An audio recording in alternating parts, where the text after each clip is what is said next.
and to bring just that, because we are interested and enthusiastic about the use and development of that bird's eye view, our next speaker is here, who's a very important and integral part of the Nutshell Group, and of course will bring you his view of how to navigate this myriad right now, and of course, make the most of this altitude as well. Ladies and gentlemen, please put together your hands to welcome, for his welcome note and the leadership talk, the Chief Executive for Strategic Engagements at the Nutshell Forum, someone who's also has been entrusted with the important responsibility of serving as the Pakistan's Chief of Air Staff from 2015 to 2018. Ladies and gentlemen, let's welcome Air Chief Marshal Sohail Aman.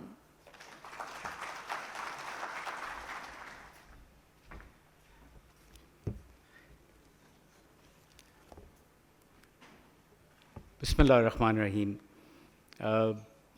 My very respected seniors, mentors, I see so many of them here, colleagues, friends, ladies and gentlemen, Assalamu alaikum, good morning. What an exciting time to see the hall filled up again on the 5th summit, the Future Summit. And it's so important to see everybody getting together to come through the new norm. There's so many thanks here for all of you to come and participate, and I'm privileged to welcome you all. Then the Nutshell team who organized this all together, the speakers, and of course so many partners coming here. And let's not forget the man who put each brick together for the last over 18 years to see the Nutshell, where it has come out to be now involved at absolutely strategic level, building policies, looking at public, private, and industry interface, and that's Asfar Ahsan. He's the man who kept his calm, entrusted with greater responsibilities, and we all wish him well, because the objective has always been one, and that's the nation and Pakistan.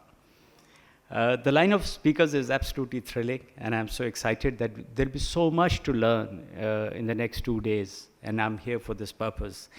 We're talking about the future, we're talking about the uncertainty. The scarlet thread here is that it's so much difficult to navigate in future. I studied in 2007 at the Royal College of Defence Studies in UK, highest seat of learning in defence. And 2017, 10 years down the line, I was addressing the same place. And I had only one topic. We predicted for 10 years what the future would be in 2007 and how wrong we were about predicting the future. Iraq wasn't the same. Afghanistan was on the same. But ladies and gentlemen, the point here is not how correctly we predict, how much do we brainstorm, how much we try and find out in that direction, and how do we modify our lives and the people with us. That's the crux of the whole thing. So let's try and navigate, let's try and see, but remember, the future will not be what you think it to be. The advent of technology, like it was said by Ali, is absolutely astonishing. But then it's not about the technology. It's about the leaders to understand the interface between the business and the technology. Where would it go? You may not be an IT or an artificial intelligence expert, but you need to really realize that impact. And with so much of change coming in now, you'll have to understand it better. You don't ride this boat, you miss this boat.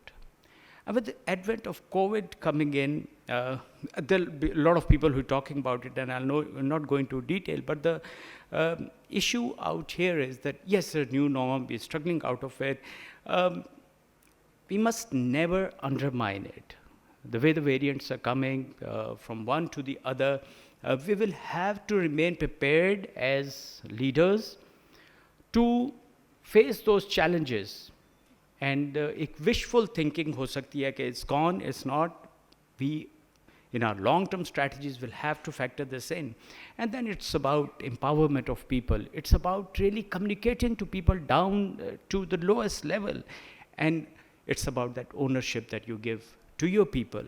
and to stay together. It's not the question of the layoffs. It's not the questions of, it's a question of times to build relationships. It's the time to bring ownership to the organizations and to your people. Believe you me, if you look after your people in that manner, your organizations are bound to succeed. There are no two ways about it, and we'll talk about this again. The power shift to the east is something that we must really know. It's nothing new about it. But then the good thing that we see out here is that in the government, there's a big realization of the public-private handshake. And look at the policy making in the wholesome. While the winds are on the back, Pakistan is on a positive note, and I'm very glad to see this happen. I've been asked to talk a few things about the leadership, and honestly, I'm going to give you a few of the experiences. You're all very rich on that, but only a few experiences, few insight to the whole thing. The leaders who sit here and across the globe, you're fortunate, you're lucky, you're chosen, because बहुत सारे दूसरे लोगों की ज़िंदगियाँ आपके साथ मुंसलिक हो गई, and you're going to drive their lives. You're going to make sure that their lives are done properly. Remember, it's the dreams of the leader which make him go through. Dreams are something which keep you awake. You keep thinking about it. That's where we need to go. And your dreams are the most important things which should happen. They motivate you. They motivate your people. And actually, Steve Jobs, I remember, one of his statements, he said, by the time you leave, you should have made a dent in the universe. And I think that's important. By the time you go, you should have made that difference in the world. Realities will be there, bureaucratic challenges, there'll be people who will laugh at you, there'll be people who say, this can't happen. And I remember one of a very beautiful saying at the top of an institution, fools who think they can change the world, dash, dash, they're the ones who change the world. So people will look at your challenges, people will say, how can this be done? But then remember, it's your dream which makes you go, and that's perfectly all right. You'll succeed, and we'll see this. My experience is very quickly on 5 domains that I spend about 1 minute each on each domain. It's your faith. It's the strength, the faith that you get into, your strategic level of thinking, not only thinking, but of course staying at strategic level, innovation, passion, and of course empowerment. I'm going to teach on it. Faith is something which derives from your belief system that you have. It shows from your body, it shows from your language, it shows from your walking.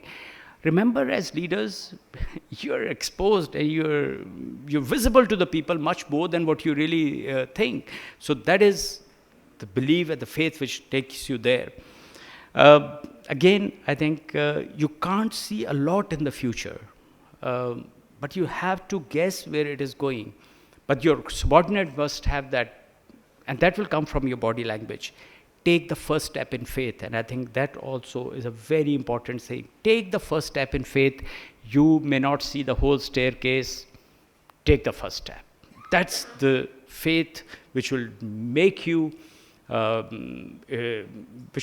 strong, which will let you navigate through the whole thing, which will let your organization move very. And now when you are into those uncertainties that we are talking about, and remember the globalization that we talked so much, and the global village, but see that there are isolated silos coming on because of the pandemic. So as a leader, you'll have to see where is the world actually going, while you network together through social media, through nets and everything, but then there are distances taking place. There is a thought on the globalization. So we'll have to develop that faith very strongly.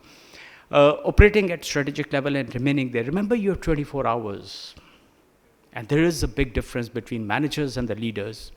The leaders give that vision. You are not to be a manager. You're going to give the vision, change the culture, give direction, give hope.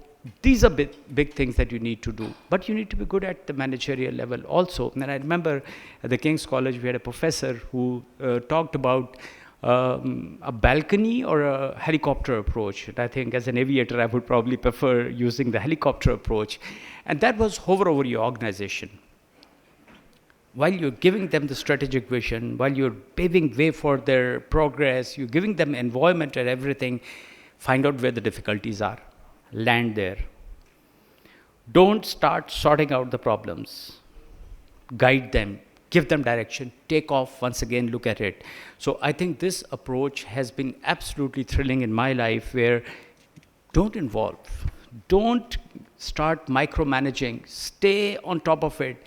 The people are already stressed out, they have their challenges.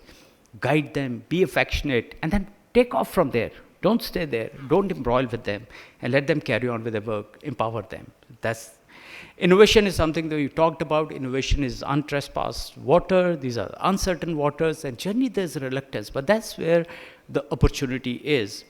Greater are the challenges, bigger is the opportunity. And I think when I'm talking of innovation, I'm particularly talking of technological innovation. As leaders, we may not be experts, like I said, but then bring that interface between the business and the technology. Go into the untrespassed waters, go into those areas and explore for yourself. You'll be astonished to find out that the areas that you thought are pretty steep, pretty difficult, you'll very quickly get grasp of the whole thing. Remain at the strategic level, let people be guided into this. Remember, your major task will be that with minimum effort, produce the maximum results and maximum impacts, and that can be done. Passion is the second last. And the passion is, English is possibly not the right language to describe passion, it is divangi. You get totally passionate about your work, and it's passionate about your organization and your people. And that's so important in the new dynamics. And I'm compelled to give you a small story. And I remember that we in our organization took special care of people who had special children, or people with special need, few of them. I remember we had air-to-air refuelers, which are, I think strategically, a few of the neighbors and others blocked our overall of those aeroplanes, and we couldn't get them done. And ultimately, we decided to do it ourselves. And one day I walked up, and this aeroplane was a strategic capability. And one of the NCO got up, and he said, "My wife sends you regards." And I said, "Thank you. What is it?" And he said, "I had two special children. And the policies that we have had in the Air Force, both of them go to the normal school now." And I was so excited, I was so happy. I hugged him. And on the way to the helicopter, the base commander says, "This is the man who has taken up 70% of the overall work. So he comes here 7 o'clock in the morning, at 11 o'clock, we push him out. Take care of your people. They will work. They'll give their lives for you because they understand that your organization owes them and owns them." Empower people. And I think on empowering whom? Select people. And I remember I was very young, and I heard one of the very senior people say, 90% of time I spend selecting the right man for the right job, and 10% time I play golf. There's so much wisdom out here that get the right people there, empower them, and do the helicopter approach, do the balcony approach, and let them progress and let them move on. So the great leaders empower people, let them carry on with their work. I'll give you a very small story at the end, and you'll see how these 5 factors come in and play with the design thinking. I'm sure a lot of you must have heard and thought about it. And design thinking was all about knowing what your customer or your even employee needs, empathize, define exact nature of problem. Looks so simple, define kar lena problem.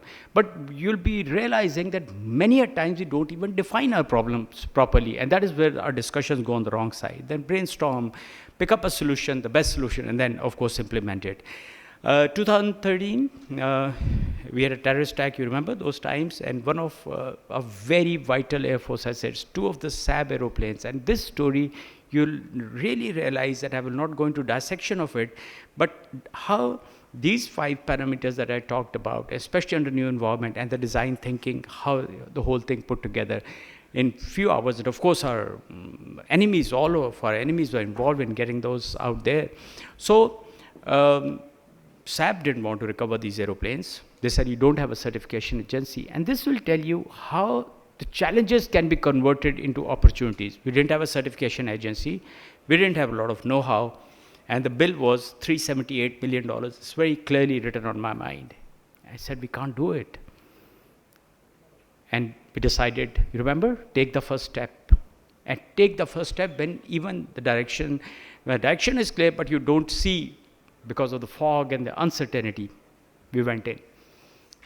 The first thing we did was establish a certification agency. Ladies and gentlemen, there are only 4 aviation certification agencies in the world. Only 1 officer put on the work. 1.5 years down the line, Pakistan became the 5th certification agency of the world. Wonderful. Technology was used to the best. The leadership was fully involved. People were empowered.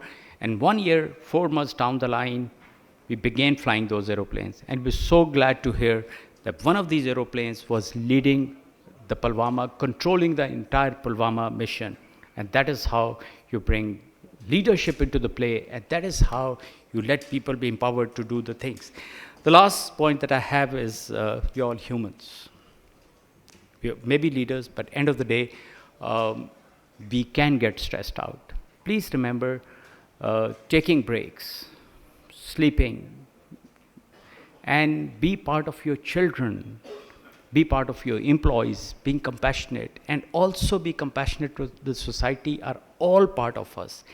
End of the day, ladies and gentlemen, you should walk out of this world empty-handed, giving everything that you were bestowed by the God Almighty through the capabilities, through everything.